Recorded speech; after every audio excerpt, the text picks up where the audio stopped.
Thank you very much. Thank you very much.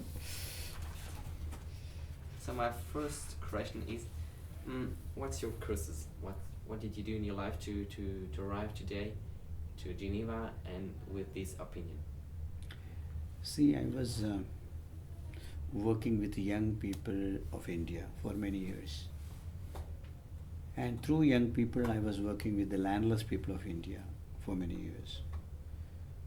So, one important thing is when you have social movements built from the grassroots involving young people and the marginalized communities, your success will very much depend on how much solidarity you get from international communities. You may be strong in your own country, but that doesn't make your movement very successful unless you are also able to draw solidarity from different parts of the globe. So why I travel through the world is to build solidarity, right? And solidarity is a two-way process. That you express solidarity with the struggles and programs that people are engaged, and you invite solidarity to support the movement that you carry in India. So solidarity building was a very very important area in my work. Uh, so when we organized a long march in 2005, the success was 2007. The success was because of huge solidarity. Thousands of people writing to the Prime Minister, hundreds of people coming and walking with us, many people collecting €1 coins for supporting the movement.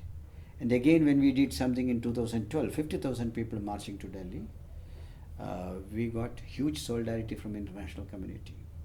So we strongly believe that international community, like if there is a struggle in Brazil, I will express solidarity. So similarly, when there is a struggle in India, uh, we get international solidarity. So solidarity building is one reason that is why I am in Geneva. But then Geneva is also a special reason because we have a very special partner called the meal in Geneva. Because the meal is an interesting phenomena that in the last few years it grew as a global movement. They are in Senegal, they are in Nepal, they are in India, they are in Geneva. So it's a special kind of a movement. It's very interesting to see hundreds and thousands of people eating together. Eating itself is something interesting, but then when you eat a meal, you are thinking about people who don't have a meal, right? That is a very interesting connection. That I enjoy a meal, which is very important, but then I am also thinking about people who don't have that meal to enjoy.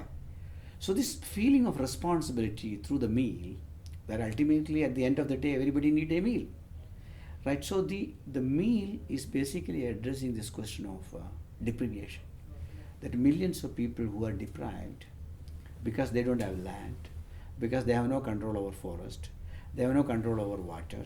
So the fisher folks, indigenous people, the farmers, the landless people, the meal is raising a very big political question by saying what is happening to all these people. They don't have a meal a day. So this is what brought me this time to Geneva, that because the meal was organizing the event. And Also because we have a program in mind for 2020, where hundreds and thousands of people will be arriving in Geneva, walking from different parts of the world to speak about a new developmental paradigm, that we believe that this developmental paradigm will destroy the planet and people both.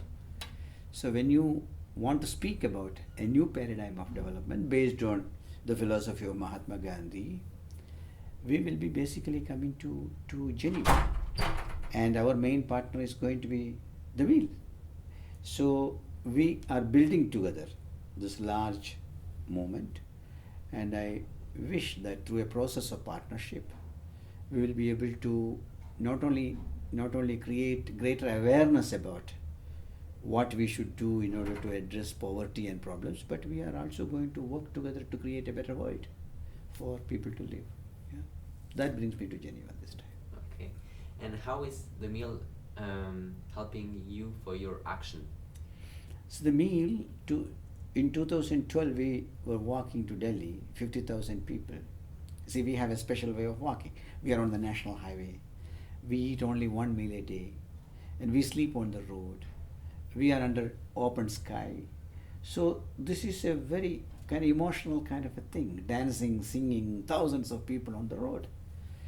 So we received support from meal as well, because when you organize a meal here or in Nepal or in Senegal, the proceedings that are coming out of it, the meal gets sponsored, but then whatever small amount of money that meal is able to collect, this goes to struggles where people are asking for their meal, their life. So in 2012 we were able to get support from the meal. So there is a direct link in terms of supporting our struggle by the meal program in Geneva. But I am very proud that the meal is also supporting Nepal.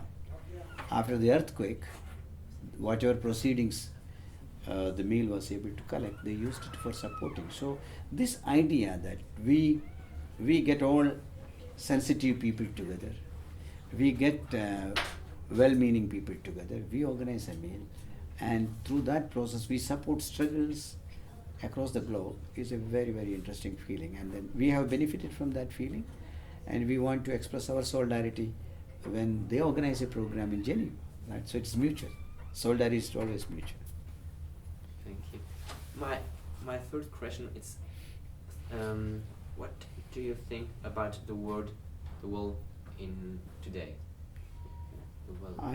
I think the world is see, because we have messed up the world, right? We have messed up the world. It's like if you take a house on rent, and if you mess it up, the owner will be very unhappy that because you came and you messed it up and went away, right? The owner will be very unhappy. So the planet is very unhappy because we have moved in, we have messed it up.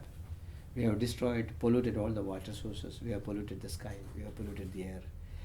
It's all for short-term happiness. So in the absence of an understanding of what is happiness, we tend to believe that happiness comes from wealth, happiness comes from money. So we didn't understand happiness comes when you have a beautiful planet in which you can live.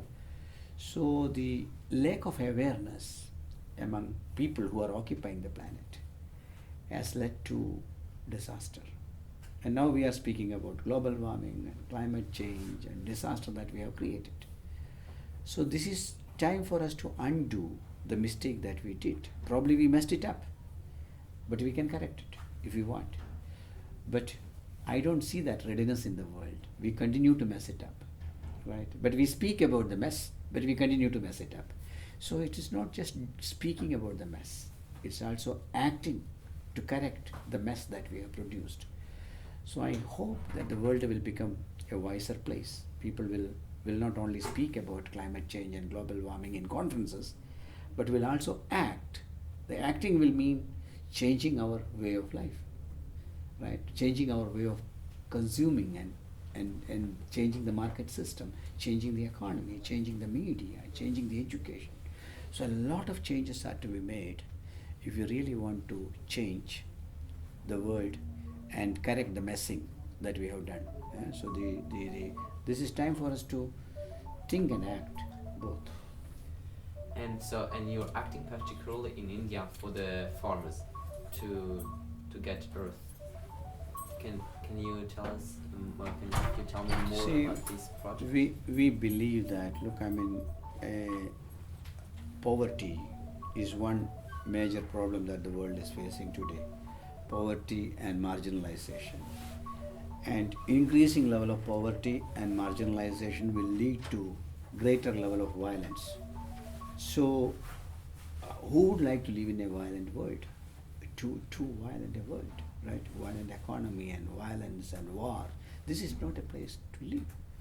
So today in this world, after many years, people are suspecting each other, right? Everybody is a terrorist. Everybody is an anti-national. So this way of relationship that we don't respect people, we don't trust people, we are all suspecting each other. How can you live in a world like this, right? Every announcement is about don't trust people, don't take anything from anybody's hand, right? So we are slowly creating a world where there will be more mistrust and suspect about our own people. I don't think that is a good world. So in order to create a good world, we believe that poverty should be removed. So our work on land and forest and water is all about people's control over livelihood resources. And people have control over livelihood resources, they will create their own employment. You don't need companies to come and create employment, right? So self-employment as a dignified way of living, right? And rather than depending on the state and companies to live my life, I want to create a situation where I will take care of my own life, I will take care of my children, because I have control over natural resources, right? So our work is mainly to create dignified employment at the bottom level, so that your dependency on the state will decrease. And we want every state to be accountable to people, not people accountable to the state accountable to the people. So slowly, the work that we are doing will lead to a situation where there will be greater space for people, greater space for people to trust each other, greater people space for the environment to be protected, right? Not very aggressive way of economy, but a very non-violent way of dealing with economy and life. So that is what Ekta Parishad is trying. So Ekta Parishad's fight may look like fight for land, but it is giving a larger message that land is for self-sufficiency, self-employment, and a self-employment will be the way that the world can become a happier place, etc., etc. Thank you very much. My last question would be, how do you imagine the future? See, I think if we can continue to change at every level, because we are in a trap. So, and we believe this trap is a good trap. There's an old statement that golden cage. If the bird starts saying that the golden cage is a good cage, every cage is a cage, right? So this economic paradigm that we have created look like a beautiful cage, but you are inside. You are a slave. You are a victim of this cage, and we are all happy inside, and not thinking about flying out, right? Trying to survive in the cage.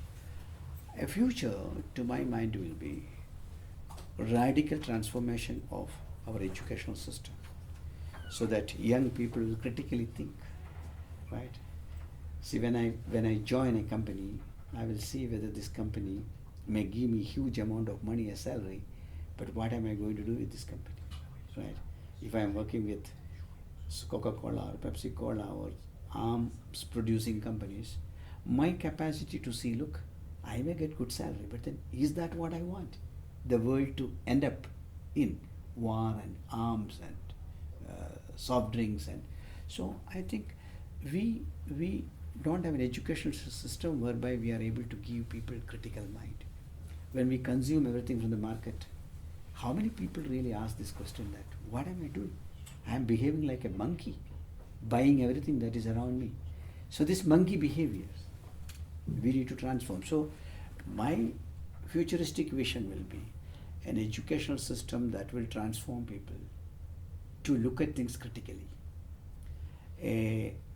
And those educated people creating a world order that will be all inclusive, not creating wealth and prosperity for 1% all over the globe, but redistributing resources so that everybody can take care of their own life and live happily.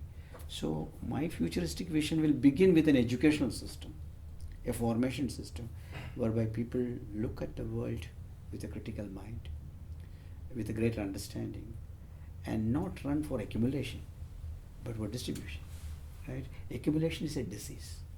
It's like cancer. Accumulation is a disease. So people need to treat this disease. Then only everybody can have a happy life in the world. So that is my vision, and one should work with young people for that, helping them to critically look at things and not to be a slave of the modern system, right? That's what Gandhi said. Don't be, as long as technology is in your control, it is okay. But the moment technology start controlling you, you are a slave. So we have become victim of technology and modernity and money. All that we created have made us slaves.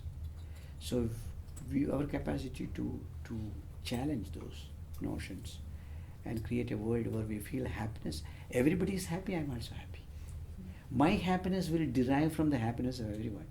I am happy because I have a big wall around my house. There's no happiness, right? So a world where sharing and caring will be the value. That's what I think. Thank you very much. Dhanyavad. धन्यवाद आपको बहुत अच्छा बहुत अच्छा बहुत अच्छा